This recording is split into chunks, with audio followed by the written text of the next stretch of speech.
Thanks for watching BVR TV news. దేశవ్యాప్తంగా cyber crimes అయితే increase అవుతూ ఉంది, నిజంగా చాలా ఎక్కువగా పెరుగుతూ ఉంది. వరంగల్ పట్టణ విషయానికి వస్తే సైబర్ క్రైమ్ విషయంలో ఎన్ని కేసెస్ నమోదమవుతోంది. సో ఈ కేసెస్ యొక్క వివరాలు ఇప్పుడు తెలుసుకునే ప్రయత్నం చేద్దాం. మనతోనే cyber crime ACP, Warangal cyber crime ACP Girikumar Kalkota garu మనతో వీరి నుంచి కొంత ఇన్ఫర్మేషన్ అడుగుతాం. నమస్తే సార్, బాగున్నారా? నమస్తే వెంకట్. ఫస్ట్ ఆఫ్ ఆల్ మీ యొక్క BVR టీవీ వారికి కంగ్రాచులేషన్స్. 5 years కంప్లీట్ చేసి 6th years పోతున్నారు. థ్యాంక్ యూ సార్, నిజంగా మీకు మీ యాజమాన్యానికి. ఓకే సార్, మీరు వరంగల్ సైబర్ క్రైమ్ ఏసీపీగా అపాయింట్మెంట్ అయ్యి నాకు తెలిసి 4 months అవుతుంది. ఈ 4 నెలల్లో ఎలాంటి కేసెస్ వచ్చాయి మీ దగ్గరికి? ఓకే, రకరకాల కేసులు వస్తుంటాయి. బిజినెస్ ఇన్వెస్ట్మెంట్ ఫ్రాడ్ వస్తుంది, పార్ట్ టైం జాబ్స్ అంటారు, అడ్వర్టైజ్మెంట్స్ అంటారు, డిజిటల్ అరెస్ట్ అంటారు, సోషల్ మీడియా వస్తుంది, ఆన్లైన్ బెట్టింగ్ వస్తుంది, రకరకాల కేసులు వస్తుంటాయి. ఈ సంవత్సరం 2020 సంవత్సరంలో ఇప్పటి వరకు 65 కేసులు మన కాడ నమోదైంది. మన కాడ నమోదయ్యే కేసులలో ఏదైనా కూడా 10 లక్షలు అంతకంటే ఎక్కువ డబ్బులు ఎక్కడైతే పోతుంటాయో ఫైనాన్షియల్ ఫ్రాడ్స్, అది మాత్రమే మన కాడికి వస్తుంది. మిగతా కేసులన్నీ 10 లక్షల కంటే ₹1 తక్కువ ఉన్నా కూడా పోలీస్ స్టేషన్స్ అవుతుంది. 45 పోలీస్ స్టేషన్లు FIRs అవుతుంటాయి. మన కాడ ఒక 65 కేసెస్ అయిపోయింది. 65 కేసెస్ ఈరోజు అన్ని సక్సెస్ఫుల్గా, మరి మీరు సక్సెస్ఫుల్గా చేసేలా కేసెస్ అన్ని రాబట్టుకున్నారు. ఓకే, దీంట్లో మీరు సైబర్ క్రైమ్ అనేది బయట జరిగే ట్రెడిషనల్ క్రైమ్కి దీనికి చాలా తేడా ఉంటుంది. సైబర్ క్రైమ్లో ఇంటర్నెట్ ఆధారితంగా స్మార్ట్ ఫోన్ కావచ్చు, లేకపోతే మీకున్న iPad, లేకపోతే ఇంటర్నెట్ కంప్యూటర్ ద్వారా కూడా వాళ్ళు మిమ్మల్ని కాంటాక్ట్ అవుతారు. సో మనమే యాక్సెస్ ఇస్తాం. జనరల్గా మనం యాక్సెస్ ఇవ్వకపోతే నేరస్తులు వాళ్ళు లింక్ ఇస్తారు మనకి. లింక్ అదే నువ్వు వెన్ యూఆర్ యాక్సెస్ మీన్స్ అంటే నువ్వే ఆ లింక్ ను ఓపెన్ చేస్తావు, లేకపోతే ఇన్స్టాల్ చేసుకుంటావు. APK ఫైల్ వస్తుంది. ఇప్పుడు రైతులందరూ కూడా ఇప్పుడు PM కిసాన్ యోజన అనేది ఉన్నది, అది దాంట్లో APK ఫైల్ పంపిస్తారు. ఆండ్రాయిడ్ ప్యాకేజ్ కిట్ అంటారు APK అంటే. సో ఆ ఫైల్ ఇన్స్టాల్ చేసుకుంటే మన అకౌంట్లో డబ్బులు వచ్చినాయి అనుకోండి, మన ఫోన్ ఆల్రెడీ వాళ్ళ చేతికి వెళ్ళిపోతాయి. ఇప్పుడు మీరు ఇప్పుడే శాతవాహన్ యూనివర్సిటీ రిటైర్డ్ ప్రొఫెసర్ గారిని చూశారు. ఆయన ఐఫోన్ కూడా ఆయన కూడా హ్యాక్ అయింది. ఆయన ఫోన్ హ్యాక్ అయిపోయిన తర్వాత ఆయన అకౌంట్ నుంచి డబ్బులు పోవటమే కాకుండా వేరే అందరు కూడా రిక్వెస్ట్ చేస్తున్నారు, నేను అర్జెంటుగా ఉన్నాను, 50,000 పంపి 60,000 అని. పాపం ఏదో ప్రొఫెసర్ రిటైర్డ్ కదా, మెడికల్ హెల్త్ అవసరం ఉందనుకుని ఎవరైనా పంపిస్తున్న అవకాశం ఉంది. అట్లా నేబర్ కూడా 50,000 రూపాయలు పంపించండి మీ ముందు చెప్పారు. సరే, ఇక్కడ ఒక క్లారిటీ, ఐఫోన్ అన్నారు మీరు, ఐఫోన్ కూడా హ్యాక్ అయ్యే ఛాన్స్ ఉందా? ఐఫోన్ చాలా తక్కువ, OS ఆపరేటింగ్ సిస్టంలో ఎప్పుడైనా కూడా తక్కువ ఉంటుంది. ఓన్లీ ఆండ్రాయిడ్ దాంట్లోనే వనరబిలిటీ ఎక్కువ ఉంటుంది, తక్కువ ఉంటుంది. మరి ఆయన చెప్పే ప్రకారం ఏముంది అనేది చూడాలి మనం. అది బహుశా నాకు తెలిసినంత వరకు ఆయన బహుశా ఏదో ఫైల్ ఇన్స్టాల్ చేసినట్టుంది, అది దాని మూలంగా జరిగిందని చెప్పేసి భావిస్తాను. ఓకే సార్, రిపీటెడ్ కేసెస్ ఎలాంటి కేసెస్ రిపీట్ అవుతా ఉంది? రిపీటెడ్ కేసెస్ అంటే ఇప్పుడు మనం 65 కేసుల గురించి మీకు చెప్పాను. బిజినెస్ అండ్ ఇన్వెస్ట్మెంట్ ఫ్రాడ్, ఇది పార్ట్ టైం జాబ్స్ అనేది కూడా ఎక్కువ ఉంటుంది. అంటే పార్ట్ టైం జాబ్స్ అంటే ఎవరైనా ఇంటికాడ కూర్చొని డబ్బులు సంపాదించడం ఎలా అనే దాని గురించి అడుగుతుంటారు. లేకపోతే వల కూడా వేస్తారు. వేరే ఆడవాళ్ళు ఉంటారు కదా, హనీ ట్రాప్ అని. ఈయన ఎప్పుడు రాత్రి 10 గంటలకు 11 గంటలకు ఏదో చూస్తాడు. చూసిన తర్వాత ఆ లింక్ ఒత్తుతాడు, ఆమెతో పరిచయం అయిపోతుంది. పరిచయం అయిపోయిన తర్వాత ఫ్రెండ్షిప్ అవుతుంది. ఆమె అక్కడి నుంచి రెగ్యులర్ కాల్ నుంచి తీసుకొచ్చేసి ఒక గ్రూప్లో పడేస్తుంది. ఆ గ్రూప్లో అందరు చెప్తారు, నేను డైమండ్స్ మీద ఇన్వెస్ట్మెంట్ చేశాను, నాకు ఇన్ని డబ్బులు వచ్చినాయి, నువ్వు కూడా పెట్టానంటే ఆయన కూడా ఆ మైకంలో డబ్బులు పెడుతుంటాడు. మన వరంగల్ కూడా ఒక రిటైర్డ్ DSP వాళ్ళ అబ్బాయి 42 సంవత్సరాలు ఉంటే కెనడాలో ఇక్కడ ఉండొచ్చాడు. సాఫ్ట్వేర్ కూడా అయినా, పెళ్లి కాలేదు. ఆయన అర్ధరాత్రి పూట కూడా ఇట్లనే చూస్తుంటే వాళ్ళు మంచిగా ముగ్గులోకి లాగేసి ఆయన పంపిస్తే 18 లక్షల వరకు పోగొట్టుకుంటూ మా కాడికి వచ్చిన తర్వాత మేము 9 లక్షలు ఎంతవరకు ఆయన కొంచెం హోల్డ్ చేయగలిగాం. సో అది ఎవరైనా కూడా బాధితులు అవుతారు. ఇంకా అట్లాంటి దాంట్లో బిజినెస్ ఇన్వెస్ట్మెంట్లు అంటే స్టాక్స్ మీద కూడా బాగా వస్తాయి. స్టాక్స్ కోసం చెప్పాలంటే జనగాంలో ఒక డాక్టర్ గారు ఉంటారు, ఆయన హెడ్ ఆఫ్ ది డిపార్ట్మెంట్ పనిచేస్తుంటారు మెడికల్ కాలేజీలో. వాళ్ళ వైఫ్ కూడా స్టాక్స్ ఇన్వెస్ట్మెంట్ చేస్తుంది. తను కూడా సుమారు ఒక 34 లక్షలు పోగొట్టుకుంది. మరి ఏం చేస్తాం మరి అది? అంటే ఎంత తెలివి ఉన్నా నీకు ఏమున్నా కూడా అవేర్నెస్ తోటి లేకుండా ఉండటం ఒకటి, తర్వాత అత్యాశ అనేది, ఈ రెండింటి మూలంగా మనం డబ్బులు పోగొట్టుకుంటే అవకాశం. అత్యాశ, అవేర్నెస్ ఉండాలి. అవేర్నెస్ లేకుండా ఉండి ఒకటి ప్రలోభాల్లో లొంగిపోతాం. మనం ఏమంటే ఇన్వెస్ట్మెంట్ చేయాలని, ఫర్ ఎగ్జాంపుల్ ఒక ICICI బ్యాంకుదో SBI బ్యాంకుదో నువ్వు స్టాక్స్ వచ్చినాయి బయట మార్కెట్లో, నువ్వు అవి కొన్నప్పుడు ఏం చేస్తానంటే ఒక నెంబర్ చెప్తారు, నువ్వు వెరిఫై చేసుకుంటావు. పబ్లిక్ డొమైన్లో కూడా ఉంటుంది వాళ్ళ స్టాక్స్ గురించి. ఈ రోజు ఒకదానికి పంపించేసి రేపొద్దున ఒక పేటిఎం పంపించమని, ఎల్లుండి ఒక గూగుల్ పే చేయమని, ఒక UPI దాన్ని పంపించమని చెప్పేసి యూ హ్యావ్ టు రియలైజ్ కదా, పంపిస్తే ఒకదానికే పంపించాలి, 10టికి ఎందుకు కడుతుందని తెలుసుకోవాలి. ఇప్పుడు దీనికి సొల్యూషన్ ఏంటిది? సొల్యూషన్ సైబర్ మోసాలు జరుగుతుంది. ఓకే, దీనికి సొల్యూషన్ ఏమన్నా, ఎనీ రెమెడీ? దీనికి మేము అవేర్నెస్ ప్రోగ్రామ్స్ అనేది రెగ్యులర్గా కండక్ట్ చేస్తాము. సైబర్ జాగృతిక దివస్ అని చెప్పేసి తెలంగాణ స్టేట్లో Telangana cyber security bureau director షికాగోల్ మేడం ఆధ్వర్యంలో కూడా ప్రతి బుధవారం ఫస్ట్ బుధవారం ఆఫ్ మంత్ చేస్తాం. చెప్పినప్పుడు అన్ని కాలేజీలకు స్కూల్స్లకు అక్కడ కూడా పోతాం, కళాజాతర ప్రోగ్రామ్స్ పెడతాం. కానీ మనం ప్రతి వాళ్ళని కూడా రీచ్ కాలేం కదా. ఇప్పుడు ఫర్ ఎగ్జాంపుల్ వరంగల్ ఉంది, ఒక 4 లక్షల మంది ఉంటారు, ఇక్కడ ఒక 4 లక్షల మంది, అంటే వరంగల్ చుట్టుపక్కల 10 లక్షల మంది జనాభా ఉంటే 10 లక్షల మందిని మనం రీచ్ కావడం కష్టం. దానికోసం మేము కాలేజీలు, యూత్ని, ఎన్జిఓస్ వీళ్ళందరూ కూడా మీ మీడియాని కూడా చేస్తుంటాం. అంతేందుకు మీరు ఫోన్ చేయగానే దాంట్లో ఏముందంటే ఇది సైబర్ నేరస్తుల పన్నాగం కావచ్చు, మీరు అలర్ట్గా ఉండండి, మినిస్టర్ ఆఫ్ హోమ్ అఫైర్స్ అని చెప్పేసి ఫోన్లో చెప్తారు. చెప్పినా కూడా విన్నారు కదా, ఓ 10 కాల్స్ చేస్తే 4 కాల్స్ వచ్చినాయి కదా, మరి ఒక్క రోజున ఆలోచించుకోవాలి కదా, ఎందుకు ఆలోచించుకుంటలేరు పబ్లిక్? చాలా ఇరిటేట్ గా అనిపించింది యాక్చువల్లీ చెప్పాలంటే. అదే అందరికి అంటే మనము మంచి చెప్పినప్పుడు ఇరిటేట్ గా అనిపిస్తుంది, అది చెడు చెప్పినప్పుడు చాలా బాగుంటుంది, చాలా తీయగా చెప్తారు కదా. వీళ్ళందరూ ఇప్పుడు మీరు ఇందాక చెప్పేటప్పుడు బీవీఆర్ చీవీ అని పెద్ద వాయిస్ తోటి చెప్పారు, అది దాని పబ్లిక్ బాగా వింటుంటారు జనరల్ గా. ఇప్పుడు మేము అలా చెప్పలేం కదా, మేము డైరెక్ట్ చెప్పలేం కదా, మేము కొంచెం మెల్లగా చెప్తూ ఉంటాం, అది వాళ్ళకి అంతగా నచ్చకపోవచ్చు. ఓకే సో మీరు పబ్లిక్కి ఏం మెసేజ్ ఇవ్వాలనుకుంటున్నారు? పబ్లిక్ ఎవరికైనా, నాట్ యూత్ అయినా పబ్లిక్ అయినా ఎవరైనా కూడా, గవర్నమెంట్ ఎంప్లాయ్ చేసే వాళ్ళు కూడా చాలా మంది పోగొట్టుకున్నారు. ఇంతెందుకు ఈ మధ్యకాలంలో ఒక retired government leader, practising advocate, 69 years ఉంటుంది, 69 సంవత్సరాలు, హై ప్రొఫైల్ అయినా ఎవడో వచ్చేసి డిశ్చార్జ్ చేశాను, మీ యొక్క ఫోను, ఆధార్ కార్డ్ని దీంట్లో హ్యూమన్ ట్రాఫికింగ్లో వాడినంటే ఆయన కొంచెం ఆలోచించాలి. హ్యూమన్ ట్రాఫికింగ్ నాకేం సంబంధం ఉంది అని ఆలోచించాలి. ఆలోచించకుండా ఆయన చెప్పినట్టుగా ఇంట్లో కూడా చెప్పకుండా బ్యాంకుకి వెళ్ళిపోయి బ్యాంకులో విత్డ్రాల్ వచ్చే తీసుకొని ఆయన ఎఫ్డీలు 2 ఉంటాయి, ఎఫ్డీల నుంచి సేవింగ్ అకౌంట్ కన్వర్ట్ చేసి దాని నుంచి 42 లక్షల రూపాయలు ఆర్టీజీఎస్ చేశాడు. అది ఇప్పుడు ఏమందాం ఆయన, ఒక అడ్వకేటే కదా, మరి ఆయన ఏమందాం మనం? My God, 42 lakhs. అలాంటి గాడ్స్ చాలా మంది ఉన్నారు. మై గాడ్లు మీరు అన్నారు కదా, ఓ మై గాడ్ అని రోజు మీరు చాలా మంది వస్తుంటారు. నిన్న మొన్న ఒక అతను ఒక కాలేజు, ఇంజనీరింగ్ కాలేజు ఇంకేదో ఉన్నాయని చెప్పారు, ఆయన కూడా స్టాక్స్లో ఇన్వెస్ట్మెంట్ పెడతారట. పెట్టినప్పుడు 500 1000 పెట్టేశాడు. నిన్న వచ్చాను 36 లక్షల రూపాయలు ఓటుకొని మా కాడికి వచ్చేసాడు. పెద్ద డైరీలు మొత్తం రాసుకుంటు, ఇట్లా అని రాసుకుంటాడు. నువ్వు ఎట్లా రాసుకుంటేంది? ఇన్వెస్ట్మెంట్ పెడుతుంటే నీకు విత్డ్రావల్ ఆప్షన్ వాడు ఇవ్వాలి. 1 లక్ష రూపాయలు పెట్టావు, 1 లక్ష రూపాయలు 2 లక్షల రూపాయలు వచ్చింది, నువ్వు విత్డ్రా చేసుకుంటావు 50,000 చేసుకుంటే వాడు నీకు ఇయ్యలేదు. అంటే ఎందుకు ఇస్తలేడు? మళ్ళీ ఇన్వెస్ట్మెంట్ బట్టి అంటారు. That is an offence, cyber offence అయితే మనం కొంచెం ఆలోచించాలి. ఎనీ టోల్ ఫ్రీ నెంబర్ 1930 ఒకటి ఉంటుంది, toll free number. Any time మీరు చేసుకోవచ్చు. ఒకసారి బిజీ ఉన్నా కూడా మళ్ళీ ఒకసారి ట్రై చేయండి. నెంబర్ 1. నెంబర్ 2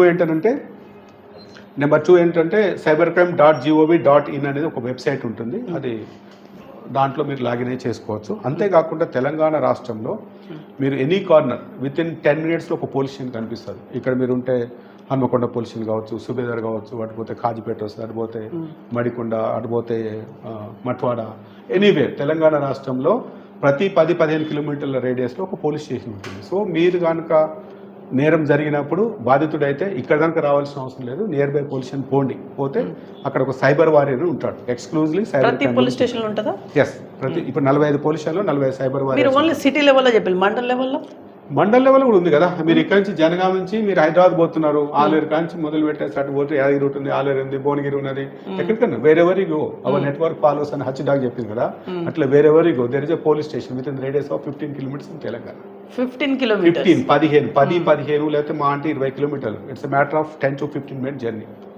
మీరు పోయితే అక్కడ పోలీస్ స్టేషన్లో సైబర్ వారియర్ లేకున్నా కూడా స్టేషన్ హౌస్ ఆఫీసర్ ఉంటాడు, మీ యొక్క కంప్లైంట్ తీసుకుంటారు, డీటెయిల్ తీసుకున్న తర్వాత 1930 లేకపోతే cybercrime.gov.in ఇందులో మీకు అప్లోడ్ చేస్తారు. మీకు ఒక అక్లాయిన్మెంట్ నెంబర్ వస్తుంది. ఆ అక్లాయిన్మెంట్ నెంబర్ బేస్ చేసుకొని వెంటనే వాళ్ళ యొక్క డబ్బులు ఆగిపోతేందుకు అవకాశం ఉంటుంది. ఇంకొకటి మీరు తెలుసుకోవాల్సింది గోల్డెన్ అవర్ అని అంటారు. గోల్డెన్ అవర్ ఇప్పుడు యాక్సిడెంట్లో జరిగినప్పుడు మనిషి యొక్క శరీరంలో 500 లీటర్ల వరకు బ్లడ్ ఉంటే యాక్సిడెంట్ కాగానే బడబడాన్ని పోతుంటారు. దాన్ని ఆపి నియర్ బై హాస్పిటల్ కనుక పోతే నీకు ట్రీట్మెంట్ చేస్తే 5 liters బ్లడ్ 5.5 నీకు 5 ఉండొచ్చు, నాకు 5.5 ఉండొచ్చు అప్రాక్సిమేట్లీ. సో అది ఆపేసినప్పుడు ఈ మే సేవ్డ్. అలాగే మీకు ఎవరైనా సైబర్ నేరస్తుడు 20 లక్షలు 30 లక్షలు మీ అకౌంట్ నుంచి పోయిన తర్వాత విత్ ఇన్ 1 hour కనుక మీరు near by police station complaint చేసినా, సైబర్ క్రైమ్ లాగిన్ అయినా కూడా మీ డబ్బులు అయిపోతాయి. ఎలా అయిపోతాయనంటే సైబర్ నేరస్తుడు ఎక్కడో దుబాయ్లోనో లేకపోతే కాంబోడియాలో ఎక్కడో ఉంటాడు. వాడు ఏం చేస్తాడు, మిమ్మల్ని భయపెట్టించేసి ఒక అకౌంట్ పంపు అంటాడు. That is a mule account. Mule account అంటే కూలి పని చేస్తాడో లేకపోతే చిన్న బిజినెస్ చేస్తాడో ఉంటే వన్ పేరు మీద ఉన్న అకౌంట్ని ఒక ఏజెంట్ వచ్చేసి ఆ అకౌంట్ డీటెయిల్ తీసుకుంటారు, కరెంట్ అకౌంట్ డీటెయిల్ తీసుకుంటారు, phone number, registered mobile number తీసుకున్న తర్వాత ఆ కాంబోడే నుంచి వాడు ఆపరేట్ చేసేసి ట్రాన్స్ఫర్ చేసినాక ఈ అకౌంట్కి వస్తుంది. ఈ అకౌంట్ నుంచి ఇంకో అకౌంట్ పంపిస్తారు. ఈ అకౌంట్లో ఒక 5-10 అకౌంట్స్ అయిపోయిన తర్వాత లాస్ట్ కోడ్ డ్రా చేయాలి. డబ్బులు అనేది డ్రా చేయకుండా ఉండదు. చేస్తే ఏటీఎంలో డ్రా చేయాలి, లేకపోతే చెక్ విత్డ్రాల్ చేసుకోవాలి. ఈ రెండింటిలో చేసుకుంటానికి ఒక 1 అవర్ టైం పడుతుందని ఒక అజంప్షన్ అన్నట్టు. ఒక్కోసారి 2 రోజులు కూడా కావచ్చు. ఈ అదృష్టం బాగుంటే 2 రోజుల దానికి కూడా అకౌంట్లో డబ్బులు ఉండొచ్చు. బట్ వాళ్ళు కూడా బాగా తెలివి మీరిపోయింది కాబట్టి వితిన్ 1 అవర్ లోపల వాళ్ళ కమ్యూనికేషన్ తోటి నెట్వర్క్ తోటి డ్రా చేసుకుంటారు. సో ఇఫ్ ఈ reports before within 1 hour from the time of the offence కనుక ఉంటే that is called golden hour. Golden hour. Right. ఇప్పుడు ఇట్లాంటి గోల్డెన్ హవర్స్ మీ దృష్టికి వచ్చినాయా? చాలా వస్తుంటాయి. మా కాడికి వస్తారు, కాంప్లైంట్ ఇస్తుంటారు. అదృష్టం బాగుంటే పోతుంది. ఫర్ ఎగ్జాంపుల్ ఇక్కడ ఒక హై హాస్పిటల్ ఉంటుంది, డాక్టర్ శరత్ చంద్ర అని చెప్పేసి. ఆయన ఏదో హైదరాబాద్లో ఒక మీటింగ్ కోసం వెళ్ళి అయిపోయిన తర్వాత పేమెంట్ అయిపోయిన తర్వాత వారు హైదరాబాద్కి వస్తున్నారు కార్లో. వస్తుంటా ఉంటే డ్రైవ్ చేస్తున్నారు, పక్కన ఫోన్ ఉంది, టపీ అని మెసేజ్ 1, 2, 3, 4, 5 వచ్చేస్తుంది. ఏంటని చూసేవారికి 70 lakhs చిల్లర ఆయన అకౌంట్ నుంచి మాయమైపోయినాయి, గాయబ్ అయిపోయినాయి. అయిపోయిన తర్వాత వారు ఎమ్మటే మాకు ఫోన్ చేసి సార్ ఇట్లా జరిగింది, నాకు కూడా పరిచయమైన జరిగిందని చెప్పేసి ఎమ్మటే మేము 1930కి రిపోర్ట్ చేయమని చెప్పి చేసాం. 17 lakhs ఆయనకు రిఫండ్ అయిపోయింది. రిఫండ్ వచ్చింది. Is happy. ఓకే. ఇట్లాంటివి జరుగుతూ ఉందంటే ఇప్పుడు ఇక్కడ అంటే మనం అది ఆండ్రాయిడ్ మొబైల్స్ వాడొద్దనా? ఇప్పుడు ఇదంతా ఆండ్రాయిడ్ మొబైల్స్ వల్లనేనా దీని అట్లా అనుకోవచ్చా? ఇప్పుడు మీరు చూడండి, ఇప్పుడు ఏది వాడాలి ఏది వాడకూడదు అనేది వాళ్ళ యొక్క వ్యక్తిగతమైన అభిప్రాయం. మీరు కాంప్లికేటెడ్ క్వశ్చన్ తీసుకొచ్చేసి ఆండ్రాయిడ్ ఫోన్ వాడొద్దు అంటే ఆండ్రాయిడ్ కంపెనీ వాళ్ళందరూ మీరు నన్ను సూ చేస్తారు, అది సూట్ వేసి చేస్తారు. This is not relevant question. ఒకటి ఏంటంటే అట్లా అనుకుంటుంటే మనము ఇప్పుడు ఎందుకుంటున్నాం మనం, మీరు టీవీ నడిపిస్తున్నారు, పాత రోజులలో ఇంటి బయట కూర్చొని కూడా న్యూస్ చెప్పేది, అదే పెద్ద న్యూస్ అది మీరు చెప్పిన దానికంటే. అవునా కాదా? మరి మీరు ఎందుకు చెప్తున్నారు? ఇప్పుడు జనరేషన్ చేంజ్ అవుతుంది.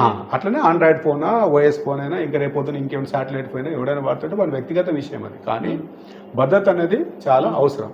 మనం ఒంటి మీద దుస్తులు వేసుకుంటాము, దుస్తులు కనుక చేంజ్ చేసుకుంటుంటాము. ఎక్కడో మహాకుంభమేళనో లేకపోతే రేపు పొద్దు నుంచి పుష్కరాల్లో మనం చేస్తుంటాం, లేదా సమ్మక్క సారక్క జాతర కానీ పోతుంటాం మనం డ్రెస్ మార్చుకుంటుంటాం. డ్రెస్ మార్చుకుంటుంటే ఎవడో దూరం నుంచి పెద్ద కెమెరా పెట్టేసి దాంట్లో తీసుకుని తర్వాత మనకే పంపించే డబ్బులు అడగొచ్చు. అది అట్లా కూడా అడగరా డబ్బులు? ఇప్పుడు వీడియో తీసి బట్టలు కనుక చేంజ్ చేసుకుంటుంటే సమ్ అబ్సీన్ కనుక ఉంటేసి నీకే పంపిస్తారు. పంపించేసి నువ్వంటే నువ్వని కాదు, male or female gender like blackmail చేస్తుంటారు. ఇక అటువంటిప్పుడు నువ్వేమనుకుంటావు, నేను ఫోన్ వాడతలేను కదా నువ్వు అనుకుంటున్నావు, కానీ అవతల వాడుతున్నాడు కదా. ఇందాక మీరేమనుకున్నారంటే నేను ఫోన్ వాడకపోతుందంటే మీరు వాడకండి, ఎవడో వాడుతుంటారు. ఆ రకంగా కూడా అవుతూ ఉంటాయి ఛాన్సెస్. ఓకే. సైబర్ క్రైమ్ మోసాలలో మహిళల పైన ఎలాంటి జరుగుతూ ఉంటాయి? సైబర్ అటాక్ మహిళలకు ఎట్లాంటి జరుగుతూ ఉంటాయి? ఇప్పుడు ఇక్కడ మనకు వచ్చే కంప్లైంట్ అందరు మహిళలని ఏం లేరు, మహిళలైనా మగవాళ్ళైనా ఇంకేదో జెండర్ అయినా కూడా వాడు మెసేజ్ పంపిస్తాడు, నువ్వు ఇన్స్టాల్ చేస్తావు, అక్కడ స్టార్ట్ అవుతుంది అది.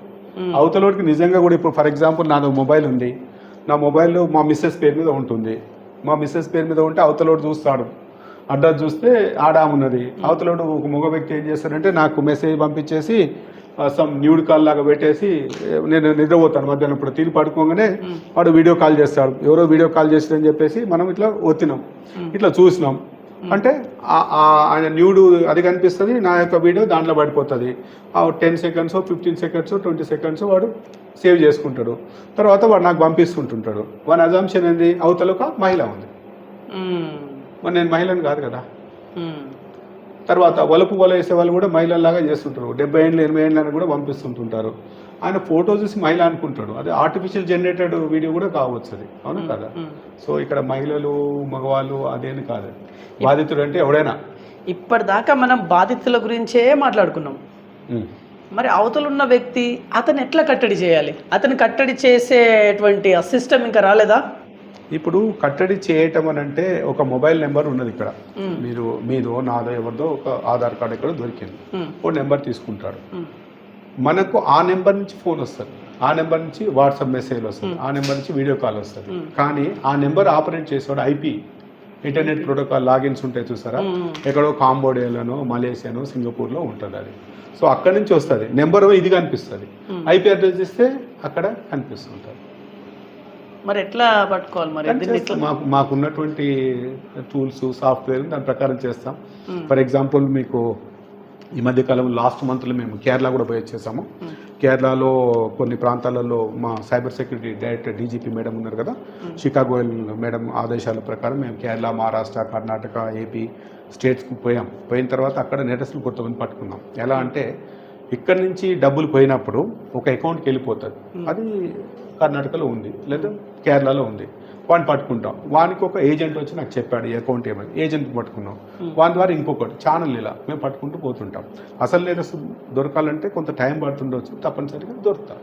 మొత్తంగా దొరుకుతాడు, దొరకకుంటే ఎక్కడికి పోతాడు కూడా. రైట్. మీ దగ్గర లేటెస్ట్ ఎక్విప్మెంట్స్, లేటెస్ట్ అంటే ఏముంది ఇప్పుడు ట్రేస్ చేయడానికి? దీంట్లో ఇన్వెస్టిగేషన్ టూల్స్లో రకరకాలుగా మాకు ఉంటుంటాయి. దాంట్లో ఏం చేస్తామనేది ఇది చెప్పడం అని కాదు. అది దానివల్ల మీకు ఉపయోగం లేదు, పబ్లిక్ ఉపయోగం లేదు. పబ్లిక్ కావాల్సింది నువ్వు జాగ్రత్తగా ఉండు. నువ్వు జాగ్రత్తగా ఉండకుండా పోలీసులు కాడ ఏముంది, ఏ ఎక్విప్మెంట్ నేను ఉన్నా అని చెప్పేసి నువ్వు లాపరగా ఉంటే నువ్వే మోసపోతావు కదా. ఇట్లా కూడా అర్థం చేసుకోవాలి. పబ్లిక్ ఏమనుకుంటే వాళ్ళ కాడ బాగుంది కదా, ఒక గంట లోపల చేయమన్నాడు, పోతే పోయింది, గంట లోపల కాంపిటీషన్ పైన మిగులుతాయని కూడా అట్లా కూడా అనుకుంటారు మనోళ్ళు. రాంగ్ నోషన్లో ఉంటారు. ఈ ఫర్గెట్ ఇట్. సార్ ఒక క్వశ్చన్ మిమ్మల్ని అడగాలనుకుంటున్నాను. అడగండి. ఒక్కటే అడుగుతా. నేను యాజ్ అ రిపోర్టర్గా నాకు ఒక వ్యక్తి 1930 కాల్ చేసినా కూడా కరెక్ట్గా ప్రాపర్గా రెస్పాండ్ అవ్వట్లేరు అని చెప్పేసి నాకు చెప్పారు. నేను దీనికి నేనేం చెప్పలేకపోయినా వాళ్ళకి. నిజంగా అండి, మీరు చాలా మంచి క్వశ్చన్ వేశారు. ఇప్పుడు మీరు బీవీఆర్ టీవీ ఉన్నది, లైవ్ తీస్తుంటారు, మీకు రిపోర్టర్స్ ఉంటారు, కాంట్రిబ్యూటర్స్ ఉంటారు, రకరకాలుగా ఉంటారు. You are held up at హన్మకొండలో నా కోసం ఒక 2 గంటల నుంచి నేను కోర్టు పోయాను వచ్చాను, అది సంథింగ్ ఉన్నది. మీకోసం ఒక వ్యక్తి ఎక్కడో కిలా వరంగల్లో వెయిట్ చేస్తున్నాడు. ఆయన అరే 2-3 గంటలైనా 5 గంటలైనా నేను రావట్లేదని చెప్పేసి ఆయన ఫీల్ అయ్యింది అనుకోండి, మీరు ఏం చేయగలుగుతారు? అలాగే 1930 కూడా నెంబర్ ఆఫ్ కాంప్లైంట్స్ అనేవి పెరుగుతుంటాయి. నెంబర్ ఆఫ్ కాంప్లైంట్స్ పెరిగినప్పుడు వాటికి ఎంతమంది అటెండ్ అవుతారు అనేది ఒకటి ఉంటుంది. ఒకటి అయిపోయిన తర్వాత ఇంకోటి. ఇది అటెండ్ అయిపోయిన తర్వాత నువ్వు కొద్దిసేపు ఆగుతావు, మళ్ళీ నువ్వు చేసే లోపల ఇంకో కాల్స్ వస్తుంటాయి, రకరకాలుగా వస్తుంటుంది. సో ఈ నెట్వర్క్ ప్రాబ్లం అనేది ఉంటుంది. అది నెట్వర్క్ ప్రాబ్లం అనేది ఇప్పుడు కమ్యూనికేషన్లో ఎక్కడైనా ఉంది కదా, మాది కూడా ఉంటుంది. తర్వాత రెండోది ఏంటంటే ఈ నెట్వర్కింగ్ ప్రాబ్లంలు కనుక వాళ్ళు రీచ్ కాకపోతే దే బ్లేమ్ 1930కి ఎన్నిసార్లు ఫోన్ చేసినా కూడా లేదు. ఈవెన్ నిరక్షరాస్యులు 1930కి ఫోన్ చేసినా కూడా వాళ్ళకు కూడా వచ్చిన సందర్భం ఉన్నది. వాళ్ళకు కూడా. ఫైనల్ ఏం చెప్పాలనుకుంటున్నారు మరి? ఫైనల్ అసలు మీరు ఇచ్చేటువంటి message? Cyber crime ACP cyber crime police station Warangal నేను మీ అబ్జర్వ్ చేసింది ఏంటంటే మనకు డబ్బుల మీద విపరీతమైనటువంటి వ్యామోహము, తక్కువ టైంలో ఎక్కువ డబ్బులు సంపాదించినటువంటి ఒక ఆలోచనతోటి, దురాలోచనతోటి, దాంట్లో నిజంగా ఒకవేళ ఇన్వెస్ట్మెంట్ పెట్టాము 10,000 పెట్టేస్తే 2 రోజుల లోపల 12,000 రూపాయలు అవుతుందా? Not possible. కానీ మనం పెడుతున్నాం దానివల్ల ఏమవుతుందనంటే వాడి ఆశని వాడు క్యాచ్ చేసుకొని మోసం చేస్తున్నాడు. కాబట్టి అత్యాశ అనేది కూడా ఎక్కడ కూడా లేదు. మీకు మొన్న ఒక జులై అని ఒక సినిమా వస్తుంది. జులై సినిమాలో హీరో బయటికి పోతుంటే ఆ పిల్లోడితో కూడా ఒకటి ఉంటుంది, ఈ రాత్రికి నేను ఇంత సంపాదించుకొని వస్తా అంటాడు. ఎక్కడన్నా పాసిబుల్ ఉంటుందా? సినిమా అది. లైఫ్ కూడా అంతే. ఇప్పుడు ఒక మనిషి సగటు మనిషి బయట కూలికి పోతే అన్స్కిల్డ్ అయితే 500, 600, 1000 రూపాయలు వస్తాయి. స్కిల్డ్ అయితే 2,000, 3,000 రూపాయలు వస్తుంది. ఇంతకంటే ఎక్కువ వస్తుంది అవకాశం ఉందా? లేదు కదా. ఇన్వెస్ట్మెంట్ ఎక్కడన్నా పెడుతుంటే ఒక రూపాయి, రూపాయిన్నర, 2 రూపాయలు, కూడా 5 రూపాయలకు 10 రూపాయలు నీకు పెట్టేస్తా అంటే నువ్వు పెట్టేస్తే 10 రూపాయలు అంటే 10 నెలల లోపల డబుల్ అయిపోతుంది కదా. మరి అంత డబ్బులు ఎక్కడి నుంచి వస్తే వానికి ఇన్వెస్ట్ చేయాలి కదా. ఇప్పుడు కూడా మన చాలా బిట్ కాయిన్లు అని అదని ఇదని బాగా చేస్తూ ఉంటారు. ఏది చేసినా దాని జెన్యూనిటీ అనేది తెలుసుకోవాలి. ఇది పాసిబులా కాదని కూడా 1-2 సార్లు మనం చేసుకున్న తర్వాత చేయాలి తప్ప అత్యాశ పోతుంటే ఇది. So 1 more question. ఇప్పుడు అంటే లక్షలలో బ్యాంకులలో లక్షలలో డబ్బులు ఉన్న వ్యక్తులే వీళ్ళకి టార్గెటా? అట్లని కాదు. అది లక్షల లేకపోతే లక్షలు లేదా అని కాదు. అది వాళ్ళు ర్యాండమ్ కూడా చెక్ చేసుకోవచ్చు. ఇంకోటి ఏంటంటే మన ఇక్కడ ఏ దేశంలో అయినా కూడా మీరు ఒక సూపర్ బజార్ పోండి, కూరగాయలు లేకపోతే కొనుక్కొచ్చి 2,000 బిల్లు చేశారు, ఇంటికి వచ్చేసారు. తర్వాత కూడా నీకు ఫోన్ చేస్తాడు, ఏమండి మీరు రిలయన్స్ సూపర్ బజార్లో 2,511 రూపాయలు బిల్ చేశారు, ఇన్వాయిస్ నెంబర్ సోయించో, మీ మొబైల్ నెంబర్ సోయించో, మీ పేరు ఏంటంటే కరెక్టే కదా అనుకుంటారు. మా యొక్క లక్కీ డ్రాలో మీకు ఒక కార్ వచ్చిందని అనుకున్నావు. నువ్వేమనుకుంటావు, అరే పేరు కరెక్ట్ ఉంది, ఇన్వాయిస్ కరెక్ట్ ఉంది, అమౌంట్ కరెక్ట్ ఉంది, డేటు టైం అని కరెక్ట్ ఉంది, నా పేరు అని చెప్తున్నావు కదా, ఏమో వచ్చింది ఏమనుకుంటున్నాను. మరి వాళ్ళకి ఆ డేటా ఎలా పోయింది? సో రిలయన్స్ వాని కాడ ఉన్నటువంటి డేలా అంటే ఫర్ ఎగ్జాంపుల్ హెరిటేజ్ కావచ్చు, రిలయన్స్ కావచ్చు, ఇంకోడైనా కావచ్చు, రత్నదీప్ కూడా కావచ్చు, వాని కాడ ఉన్నటువంటి డేటాను ఆడ పనిచేసే ఆపరేటర్ కాడ ఎవడో థర్డ్ పార్టీ కనుక ఇచ్చేస్తే వాళ్ళు కాల్ చేస్తూ మనతో మాట్లాడుతుంటారు. మీరు ఇప్పుడు పొద్దున్నే ఢిల్లీ ఫ్లైట్ గురించి మీరు చెక్ చేశారనుకోండి, మీకు అన్ని అవే వస్తుంటాయి. ఈరోజు రిజల్ట్ వచ్చింది ఎలక్షన్, దాని గురించి మాట్లాడితే అన్ని అవే వస్తుంటాయి. ఎలా వస్తుంది అది? Artificial intelligence. సో నీవేమైతే సెర్చ్ చేస్తావో సెర్చ్ ఇంజన్లో నీవు ఏం సెర్చ్ చేయబోతున్నావు నెక్స్ట్ అని చెప్పేసి అది చూసి నీకు అదే మెసేజ్ పంపిస్తుంది. రైట్ సార్, ఇంకో వన్ మోర్ క్వశ్చన్. ఇప్పుడు బర్నింగ్ సమస్య అంటే ఏమున్నా సార్? బర్నింగ్ సమస్య అంటే డబ్బులు ఓడుకోవటమే. సైబర్ క్రైమ్ లో సాధ్యమైనంతకి ఇప్పుడు అన్ని వేరే పోయినాయి, ఇప్పుడు అన్ని డబ్బులే. డబ్బులు ఏ రకంగా, ఎస్పెషల్లీ డిజిటల్ అరెస్ట్ అనేది బాగా నడుస్తుంది. ఈ డిజిటల్ అరెస్ట్ లో ఏం చేస్తారంటే వాడు ఫోన్ చేసి, ఇందాక చెప్పాను కదా ఒక అడ్వకేట్ గారిది, అట్లనే ఒక ప్రొఫెసర్ కూడా ఉంటాడు, ఒక రిటైర్డ్ ప్రొఫెసర్ కాకతీయ యూనివర్సిటీలో. ఆయన భార్య కలిసేసి హాస్పిటల్ పోతున్నాం, ఒక క్యాన్సర్ పేషెంట్ ఆమె. కూడా ఉండి డిజిటల్ అరెస్ట్ ఇంటికి వెళ్ళిపోయి కూర్చొని ఎవరు చెప్పొద్దు అని అంటే ఆయన పోయి పాపం భార్యను హాస్పిటల్ వేసి ఇంటికి వచ్చి చేసి కూర్చొని అన్ని చేసేసిండు. ఆయన రూమ్లో పెట్టేసిండు, వీడియో పెట్టినా అలా యూనిఫామ్లు వస్తారు, ఐటీ డిపార్ట్మెంట్ అంటారు, ఎన్ఫోర్స్ డిపార్ట్మెంట్ అంటారు, కస్టమ్స్ అంటారు, పోలీస్ అంటారు, సైబర్ క్రైమ్ అంటారు, వెనుక ఒక లోగో పెడతారు. నేనన్నా పెట్టుకోలే మా దాంట్లో, కానీ మా దాంట్లో దొంగతనం చేస్తాను మొత్తం అన్ని ఉంటాయి. అన్ని సెటప్ పెట్టుకొని వాడు చేస్తారు. చేసి నిజంగా భయపడతారు. భయపడిన తర్వాత మేము ఆర్బీఐ నుంచి క్లియరెన్స్ కోసం ఆడుతున్నాం, మీ అకౌంట్లో డబ్బులు ఈ అకౌంట్కి ట్రాన్స్ఫర్ చేయండి అంటాడు. ట్రాన్స్ఫర్ చేస్తాడు. వారికి రిసీవ్డ్ అన్నట్టు ఒక రిసిప్ట్ కూడా ఆన్లైన్లో వచ్చేస్తుంటుంది. ఓకే అనుకుంటాడు వీడు. తర్వాత మేము ఇంకొకటి ట్రాన్స్ఫర్ చేస్తున్నాము, కాల్ చేస్తున్నాము, ఇంకా 30 లక్షలు కట్టండి వెరిఫికేషన్ అని అంటుంటారు. అంటే ఆ ఫోబియాలో ఆ భయం ఏమైతే ఉంటుందో దాంతో వాడు గురైన తర్వాత వాళ్ళు చెప్పినట్టు చేస్తారు, తర్వాత రియలైజ్ అవుతారు. సో నీకు ఫస్ట్ కాల్ రాగానే ఈ భారతదేశంలో, not only Telangana, A police కూడా డైరెక్ట్ మీకు ఫోన్ చేసి యువర్ అండర్ అరెస్ట్ అన్నాడు, ఇవాళ సినిమాలో చెప్పినట్టు కూడా అన్నాడు. నీకు ఒకవేళ కేసు కనుక వచ్చింది అనుకో, వాళ్ళు చెప్తారు, బాబు నీ మీద ఒక కేసు అయింది, కాంప్లైంట్ వచ్చింది, పోలీస్ స్టేషన్ రండి, మీ ఎక్స్ప్లెనేషన్ ఇవ్వండి అంటారు. ఏ పోలీస్ స్టేషన్ అది కూడా చెప్తారు. ఒకవేళ అరెస్ట్ చేయాలనుకుంటే కూడా ఫస్ట్ నోటీస్ ఇస్తారు. ఇదివరకు 41 CRPC ఇస్తుంది కదా, నోటీస్ ఇచ్చేసి యూ మేడ్ ఈ అఫెన్స్ చేసావు, యూఆర్ లయబుల్ టు పనిషబుల్ దీ సెక్షన్స్ కాబట్టి ఎక్స్ప్లెనేషన్ అంటే అడ్వకేట్ పెట్టుకుంటాడు, ఏదో చేసుకుంటాడు, అయిపోతుంది. కానీ సైబర్ నేరస్తులు వచ్చేసి డిజిటల్ అరెస్ట్ అనగా ఎందుకు భయపడుతున్నారు? రైట్. ఏది ఏమైనప్పటికీ ప్రజలు ఖచ్చితంగా అప్రమత్తంగా అయితే ఉండాల్సిన అవసరం అయితే ఉంది. చూసుకోండి BVR TV news. Until then bye, take care. Okay.